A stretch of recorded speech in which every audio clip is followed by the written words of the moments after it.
Hello students, आज की video में हम पढ़ेंगे तुगलक डायनेस्टी के बारे में। इससे पहले वाले वीडियो में हम पढ़े थे खिलजी डायनेस्टी के बारे में। ओके, तो आज तुगलक डायनेस्टी के बारे में पढ़ेंगे। दिल्ली सल्तनत मेरे लिए ऐसा हो गया कि खत्म ही नहीं हो रहा है, लेकिन गलती मेरी भी है। खत्म क्यों नहीं हो रहा? क्योंकि हम रेगुलर क्लासेस नहीं लेते हैं, रेगुलर वीडियो नहीं बनता है। 3 दिन में एक वीडियो पढ़ेंगे, 3 दिन में हम एक दिन पढ़ेंगे, तो कहाँ से कौन सा टॉपिक खत्म होगा बताओ जरा से। खत्म होगा? कहीं नहीं खत्म होगा ना।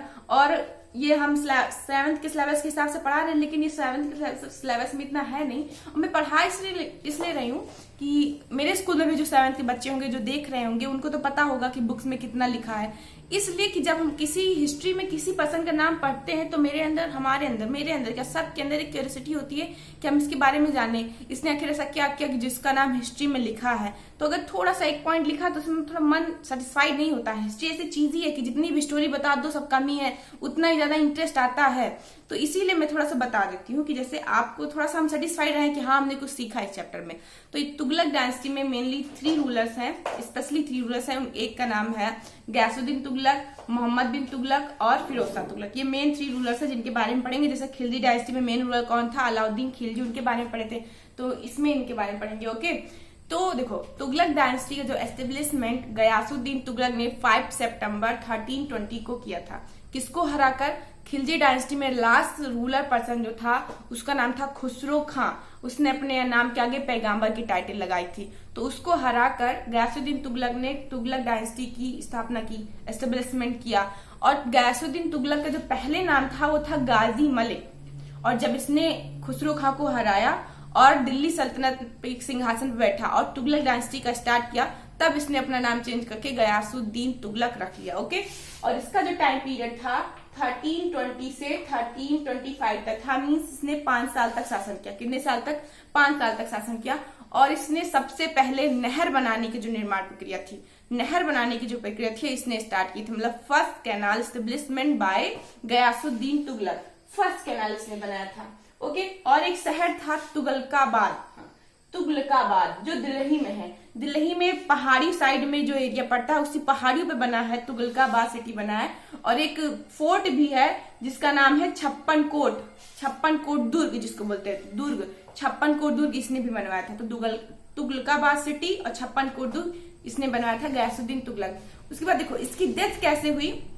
इसकी डेथ, ये एक युद्ध जीत कर आ रहा था, युद्ध करके आ रहा था, तो इसका जो बेटा था ना मोहम्मद बिन तुगलक, रास्ते में इसके लिए एक अच्छा सा पवेलियन स्टार्ट किया था। पवेलियन मतलब कि जैसे क्रिकेट, जितने लोग क्रिकेट देखते होंगे उनको पवेलियन पता होगा ना। जब क्रिकेट खेल के जाते हैं क्रिकेटर तो पवेलियन में जाके आराम करते हैं।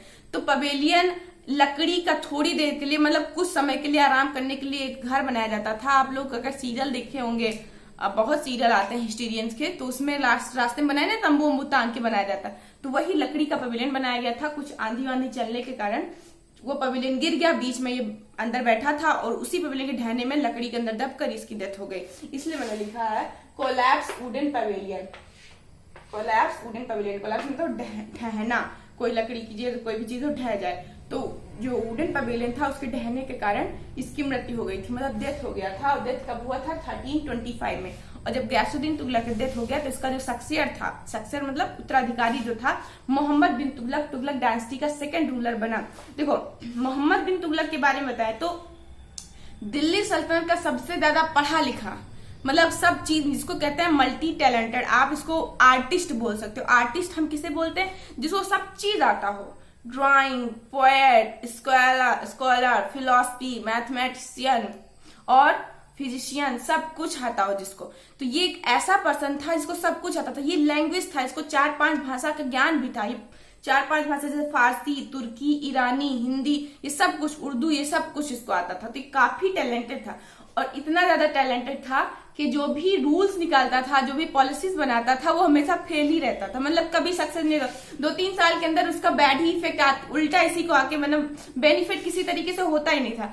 तो इसको हिस्ट्री में बोला गया है मैड किंग बोला गया है और इंटेलिजेंट फूल रूलर बोला गया है। तो मोहम्मद बिन तुगलक जो था वो बहुत ही बुद्धिमान थे। लोग ज्यादा पढ़ लो तो पगला जाते हैं लोग, वैसे ये थे भाई साहब। मोहम्मद बिन तुगलक ने इतना पढ़ लिया था कि इनका दिमाग जो भी काम करते थे सब उल्टा हो जाता। देखो कभी कभी टाइम का ऐसा सिचुएशन होता है कि एक अच्छा इंसान अच्छा काम करता है, लेकिन उस सिचुएशन की वजह से सब गड़बड़ हो जाता है। तो वैसे इनके साथ कुछ था। इनके बचपन का नाम था जूना खां। इनके पिताजी इनको प्यार से जूना खा बुलाते थे, और जब इन्होंने दिल्ली सल्तनत में बैठा तो इन्होंने अपने नाम के आगे मोहम्मद बिन तुगलक नाम रख लिया। ओके, और इनके जो फोर एक्सपेरिमेंट्स थे, 4 एक्सपेरिमेंट्स ये बुक्स में है, ये 7 की बुक्स में 4 एक्सपेरिमेंट्स जो थे, जिन्होंने इन्होंने बहुत ही अच्छी तरीके से उसको स्टार्ट किया था, लेकिन वो बहुत ही खराब तरीके से उल्टा इफेक्ट इनके पड़ गया के। पहला जो एक्सपेरिमेंट था वो tax in Doab, rising tax in Doab. इसने क्या किया, दोआब एक एरिया है, दोआब में इसने टैक्स को बढ़ाकर, राइजिंग मतलब बढ़ाकर 50% कर दिया। और जो दोआब था वो बहुत ही फर्टाइल एरिया था, बहुत उपजाऊ शहर था, वहां पे बहुत मतलब फसल बहुत ज्यादा मात्रा में होती थी। तो उस टाइम में क्या हुआ, जिस टाइम इसने टैक्स को बढ़ाया उसी टाइम वहां पे क्या पड़ गया, अकाल पड़ गया। देखो अच्छा काम किए कि मतलब उपजाऊ शहर है तो ज्यादा अनाज होता होगा, तो अगर हम 2-3% मतलब मान लो कि 40% रहा होगा, 10% बढ़ा ही दिए तो इसमें क्या होगा, कुछ नहीं होगा, आराम से मिल जाएगा, फीडबैक मिल जाएगा। और जिस टाइम ये बढ़ाए उसी टाइम वहां पे अकाल पड़ गया, 50% बढ़ा के कितना कर दी, 50% कर दी।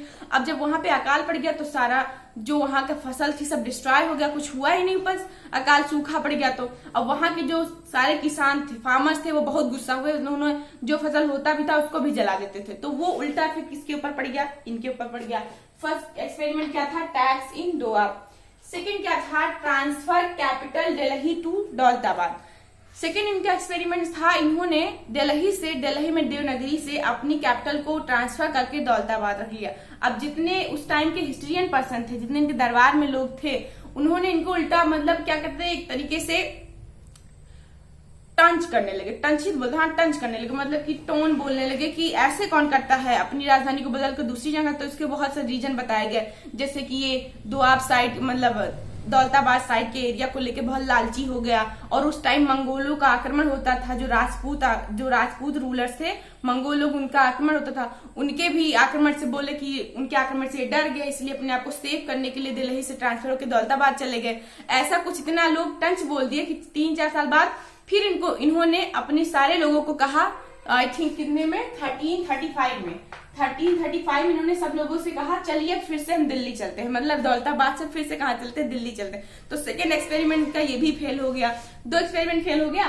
थर्ड इनका था टोकन करेंसी। टोकन करेंसी में क्या हुआ, टोकन करेंसी में इनके यहाँ जैसे फाइनेंशियल कंडीशन थोड़ा सा बैड था, इनके जो किंगडम था, जनता लोग थी इनकी, वहां पे थोड़ा सा फाइनेंशियल कंडीशन थोड़ी सी बैड थी। तो इन्होंने क्या किया कि इन्होंने कहा कि जो तांबे का और जो कांसे का सिक्का है, उनको टका बोलते थे, उनको हम एज अ सिल्वर लेके काम करेंगे। मतलब अगर कोई तांबा दे रहा है तो आप उसको सिल्वर के भाव से लेंगे और उसी भाव से उसको क्या देंगे, वो सामान देंगे। तो इसी बात से उन्होंने टोकन करेंसी स्टार्ट की थी। टोकन करेंसी भी उल्टा पड़ गई। अब सिल्वर का जो प्राइस होता है वो ज्यादा होता है, अब टका सिक्का सब लोग बटोरने लगे। अब भाई टका को जो कांसे को जो सिल्वर के भाव में मिलने लगेगा तो कोई नहीं बटोरेगा क्या, तो अजीब से कुछ बनाने लगे अपने पास से, कुछ यहाँ वहां से इकट्ठा करने लगे। तो वो भी जो इनका टोकन करेंसी था वो भी फेल हो गया। और लास्ट में इन्होंने कुरासान एंड कराचिल ये एक्सपेडिशन था, इनके क्या किया था इन्होंने कि पहाड़ी साइड में जो राज्य थे उनको जीतने के लिए आई थिंक 3,90,000 सोल्जर्स को 1 साल पहले ही सैलरी दे दी थी, मतलब एडवांस सैलरी, 1 साल की एडवांस सैलरी दे दी थी पहाड़ी राज्यों को जीतने के लिए, कि जितने पहाड़ी देश हैं, जितने पहाड़ी राज्य हैं, जितने पहाड़ी राज्यों के राजा हैं, उनको उनका जीत कर अपने में मिलाने के लिए 3,90,000 सोल्जर्स को एडवांस सैलरी दे दिया। और फिर क्या हुआ, टाइम के साथ दोनों लोग में समझौता हो गया, पहाड़ी राज्यों के साथ और इनके साथ समझौता हो गया। अब सब समझौता हो गया तो कहां से, तो अब जिसको सैलरी मिल गई वो वापस ही नहीं किया, उल्टा फिर से इनको बेनिफिट नहीं हुआ, मतलब घाटे में चले गए ये। तो फिर इनका फाइनेंशियल कंडीशन ऑटोमेटिक डाउन हो गया। 3,90,000 सोल्जर्स को 1 साल पहले की सैलरी दे देना, उसके बाद वो काम भी ना हो, तो घाटा हुआ कि नहीं हुआ, तब भी इनका घाटा हो गया। फिर इनका एक दूसरा था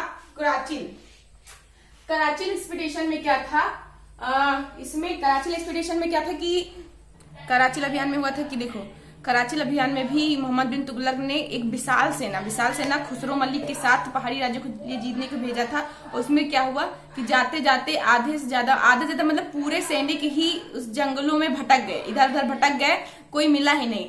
उस टाइम में इब्न बतूता आया था मोरक्को से, जो अभी इब्न बतूता के बारे में बाद में डिस्कस करेंगे। उसने कहा कि सिर्फ लौट कर 3 अधिकारी आए थे, बाकी सारे सेना जो थी वो जंगलों में ही भटक गई। तो ये कराचिल थी, खुरासान और कराचिल अभियान थी, ज्यादा इंपॉर्टेंट नहीं थी, लेकिन हाँ इनकी जो एक्सपी क्या थे क्या बोलते हैं एक्सपेरिमेंट्स थे जो पूरी तरह से फ्लॉप थे, वो यही 4 एक्सपेरिमेंट थे।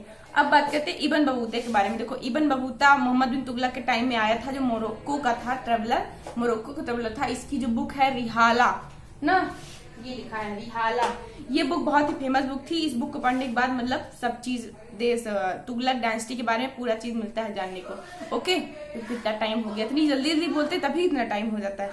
लास्ट में फिरोज शाह तुगलक है। देखो फिरोज शाह तुगलक बहुत अच्छा रूलर था, इसलिए सब तुगलक डायनेस्टी का इनफैक्ट सबसे अच्छा रूलर थे। इन्होंने सबसे अच्छा काम किया, स्कूल बनाए, हॉस्पिटल्स बनवाए, बहुत बड़ी मात्रा में नहर खुदवाए, कुआं खुदवाया, ब्रिज बनवाया, डैम बनवाया और बहुत सारी अच्छे अच्छे काम किए। देखो इसमें बता दूं, इधर से दिख ही नहीं चमक रहा, स्कूल बनवाया इसने, हॉस्पिटल बनवाया, रिवर बनवाया और रेस्ट हाउस मतलब होता है कि विश्राम गृह भी बनवाया। पैर फिसल गया मेरा।